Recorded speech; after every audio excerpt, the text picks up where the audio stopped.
മറ്റൊരു കൊലപാതക കേസിൽ കൂടി പ്രതികൾ കുറ്റക്കാരെന്ന് വിധിച്ചിട്ടുണ്ട് ഇന്ന്. പാലക്കാട് മണ്ണാർക്കാട് നബീസ കൊലപാതക കേസിൽ 2016 ജൂൺ 24 ആര്യമ്പാവിൽ നിന്നും ഒറ്റപ്പാലത്തേക്ക് പോകുന്ന വഴിയിലെ ഒരു കുറ്റിക്കാട്ടിൽ നിന്നാണ് തോട്ടര സ്വദേശിനി നബീസയുടെ മൃതദേഹം പോലീസ് കണ്ടെത്തുന്നത്. മൃതദേഹത്തിനരികിലായി കണ്ടെത്തിയ സഞ്ചിയിൽ നിന്നും ഒരു മൊബൈൽ ഫോണും ആത്മഹത്യാക്കുറിപ്പും പോലീസിന് ലഭിച്ചു. എന്നാൽ എഴുതാനും വായിക്കാനും അറിയാത്ത നബീസ എങ്ങനെ ആത്മഹത്യാക്കുറിപ്പ് എഴുതിയെന്ന സംശയത്തിൽ പോലീസ് നടത്തിയ അന്വേഷണം ചെന്നെത്തിയത് സ്വന്തം പേരക്കുട്ടി ബഷീറിന്റെയും ഭാര്യ ഫസീലയുടെയും അടുത്താണ്. ഇക്ബാൽ അറക്കൽ വിശദീകരിക്കും കാര്യങ്ങൾ. സ്മൃതി, കൊലപാതകം ആസൂത്രണം ചെയ്ത രീതികൾ കൊണ്ട് തന്നെ കൂടത്തായ കേസുമായി ഒരുപാട് സാമ്യതകളുള്ള കേസായിരുന്നു പാലക്കാട് മണ്ണാർക്കാട്ടെ നബീസ കൊലപാതകം. 2016 ജൂണിലായിരുന്നു ഈ കേസിനാസ്പദമായ സംഭവം നടക്കുന്നത്. ജൂൺ 24 ആര്യമ്പാവിൽ നിന്നും ഒറ്റപ്പാലം ഭാഗത്തേക്ക് പോകുന്ന പാതയിലെ ഒരു കുറ്റിക്കാടിന് സമീപം നബീസയുടെ മൃതദേഹം പോലീസ് കണ്ടെത്തുകയായിരുന്നു. ഈ മൃതദേഹത്തിന്റെ അരികിലായി ഒരു സെഞ്ചി ഉണ്ടായിരുന്നു. അത് നബീസയുടെ സെഞ്ചിയായിരുന്നു. ആ സെഞ്ചിക്കകത്ത് നിന്ന് പോലീസിന് ലഭിച്ചത് ഒരു മൊബൈൽ ഫോണും അതുപോലെ തന്നെ ഒരു ആത്മഹത്യാക്കുറിപ്പുമായിരുന്നു.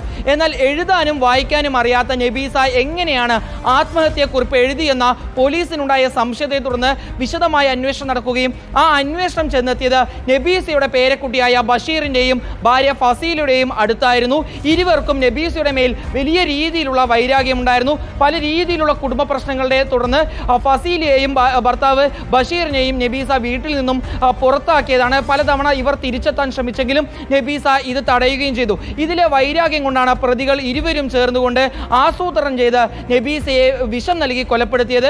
2016 ജൂൺ 23 നബീസയെ ഇവർ താമസിച്ചിരുന്ന വാടക വീട്ടിലേക്ക് നോമ്പ് തുറക്കാനെന്ന വ്യാജേനെ ഇരുവരും ചേർന്ന് വിളിച്ചു വരുത്തുകയായിരുന്നു. രാത്രിയിൽ ഭക്ഷണം നൽകുന്നതിനോടൊപ്പം നബീസയ്ക്ക് വിഷം കലർത്തിയിട്ടുള്ള ഭക്ഷണമാണ് നൽകിയത്. പക്ഷേ ഈ ശ്രമം പാളയെന്ന് ഉറപ്പായതോടുകൂടി രാത്രിയിൽ ബലം ഉപയോഗിച്ച് നബീസയുടെ വായിലേക്ക് പ്രതികൾ ചേർന്ന് വിഷം ഒഴിച്ചു നൽകുകയായിരുന്നു. രാത്രിയിൽ നബീസയുടെ മരണം സ്ഥിരീകരിക്കുന്നു.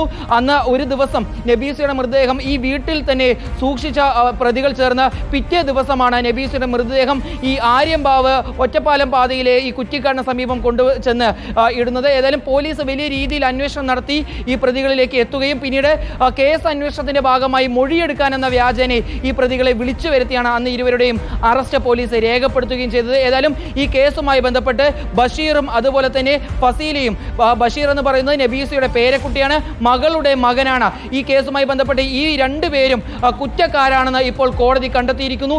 ഇരുവർക്കുമുള്ള ശിക്ഷാവിധി നാളെ മണ്ണാർക്കാട് കോടതി പ്രഖ്യാപിക്കും.